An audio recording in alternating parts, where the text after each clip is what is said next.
Don't be so eager to be offended. When I see things that bother me, I try to understand the opposite side, in a sense, so I can try to figure out why they would actually do the work that they do. I believe Picasso was right. I believe we could paint a better world if we learned how to see it from all perspectives. Why do I hate Picasso so much? And first, you tone. Don't be so eager to be offended. Why do I hate Picasso so much? People have a right to share their stories, and we have a right to hear the stories they want to share. I'm an individual who can separate the art from the artist. I changed this in a sense to where in my painting I show a section of photos from girly magazines with trying to fuse, the breasts or the thighs into the artwork. Whew, okay.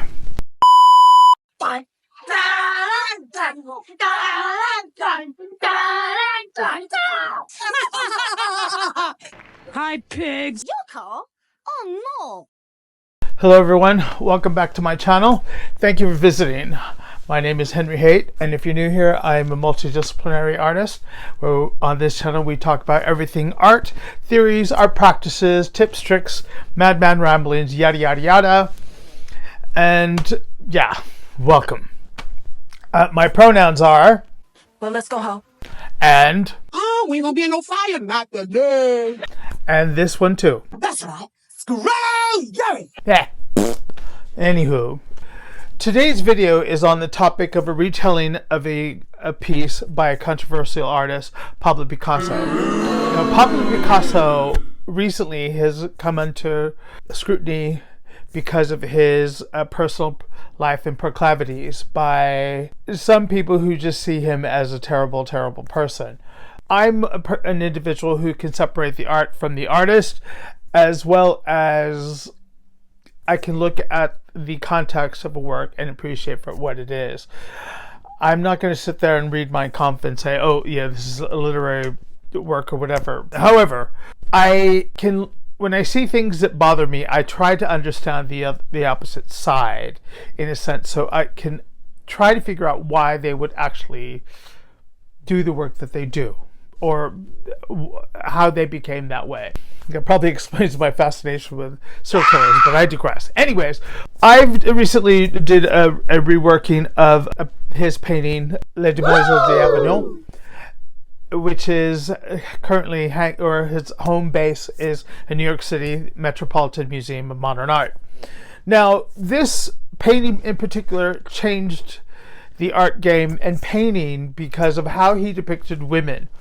And normally within the classical context with, say, Manet, Degas, and a few others, they would paint, or as they say, Titanic, paint me like one of your French ladies.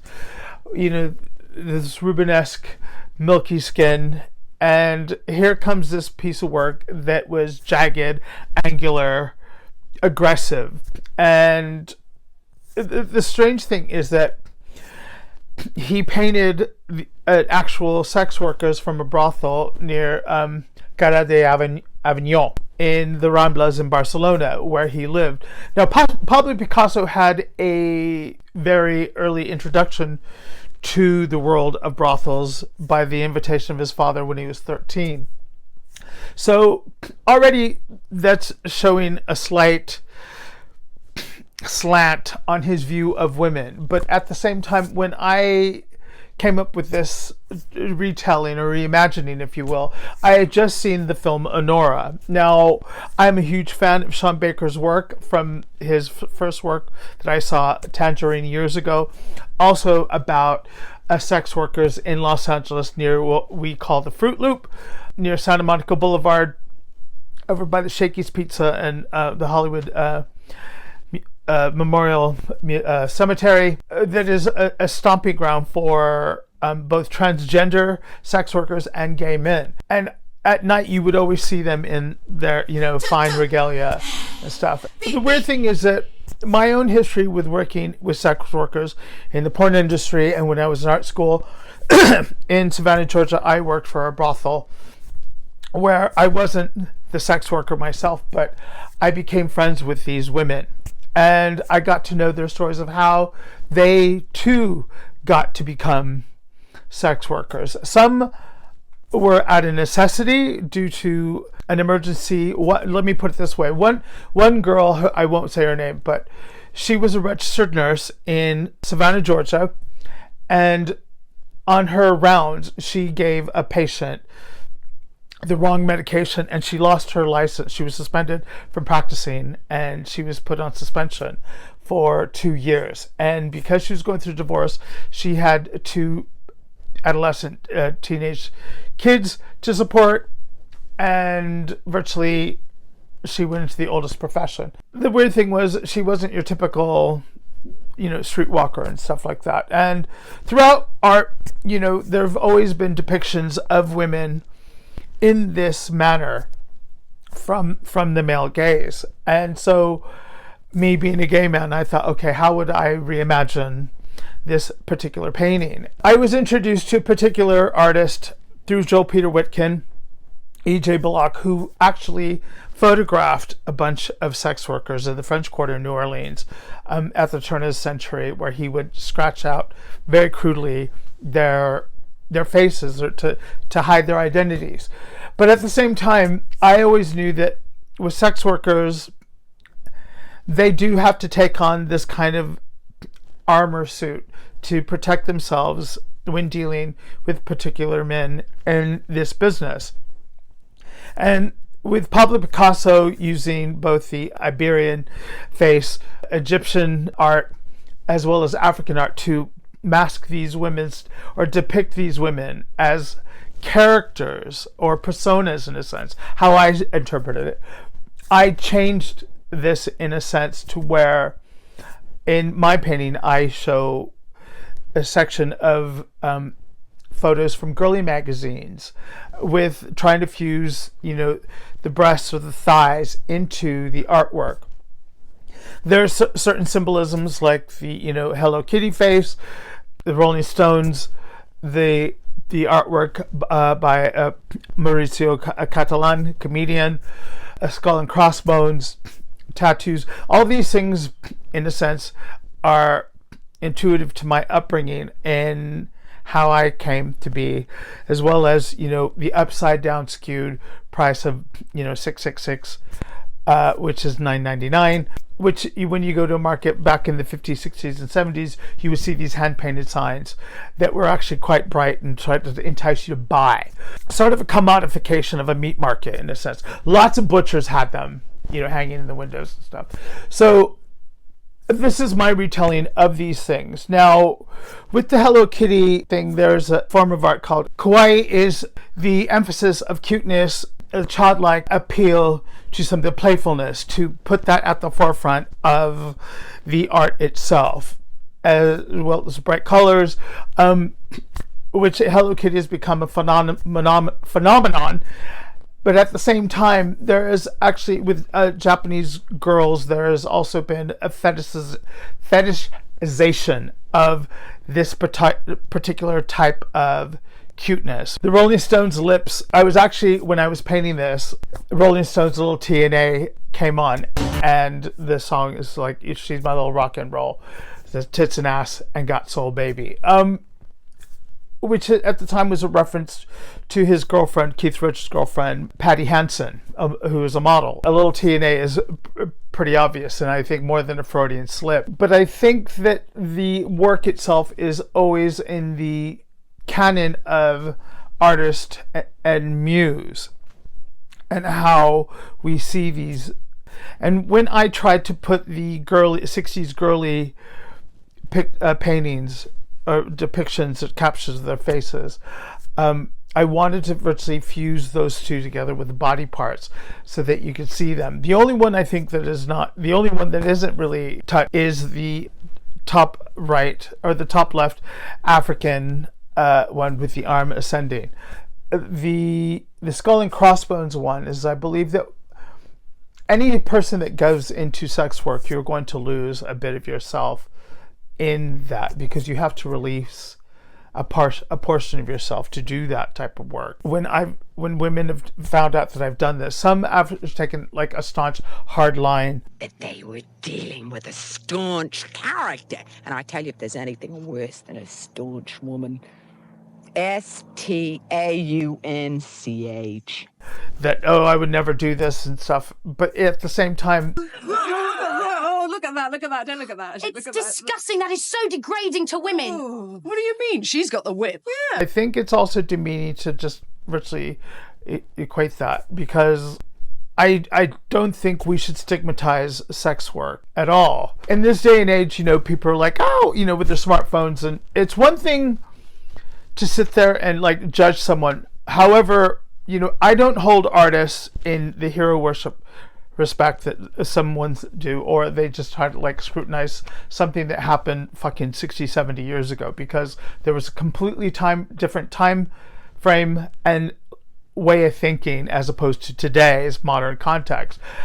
I do take offense to anyone within their early 20s with a fucking smartphone thinking they've got all the answers just because they have, some information at their fingertips, when their lived experience isn't equated to a body work and fucking just life. It doesn't make it right, but life isn't fair, and we just get on from that. But I digress. This work to me was something challenging because I wanted to change. When I refer to masterworks, I want to make something transformative. And because I'm a huge Warhol fan, I've taken the Maurizio Catalan comedian Banana and put the Andy Warhol thing in there. And there's a hint of a comic equation to the Arrested Development, where Lucy Bluth, the mother, doesn't actually know the price of a banana. Don't you judge me. You're the selfish one. You're the one who charged his own brother for a Bluth frozen banana. I mean, it's one banana, Michael. What could it cost? $10? You've never actually set foot in a supermarket, have you? I don't have time for this. With that, I think, we do need to, like, change this fear of how we look at these girls who voluntarily think. And without getting to sex trafficking and stuff, like, yeah, get in line with Andrew Dworkin and all that shit. I'm like Miss Hillett says, ain't no shame in doing your thing. Just make sure you're ahead of the game.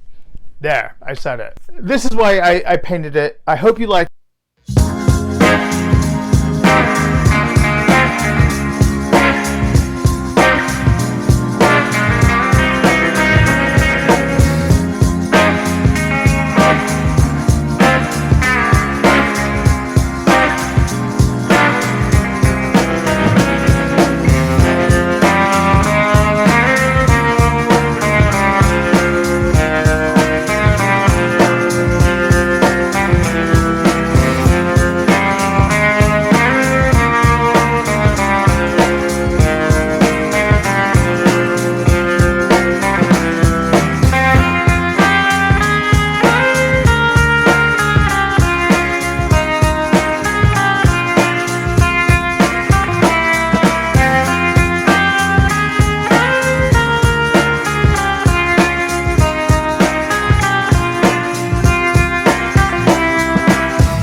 Okay, so thank you guys for watching, and that is my video for the day, and I really appreciate you getting this far. Make sure to hit that like and subscribe button, hit the notification for all updates. Like I said, I will try my damnedest in the meantime to try to get 3 videos out a month, and keep watching, and most importantly, be kind to yourselves, keep creating, and just do the damn work. All right? Let me know what you think. I'll see you guys in the next one. Bye! You want to say something? I ain't slapped a bitch in 2 weeks.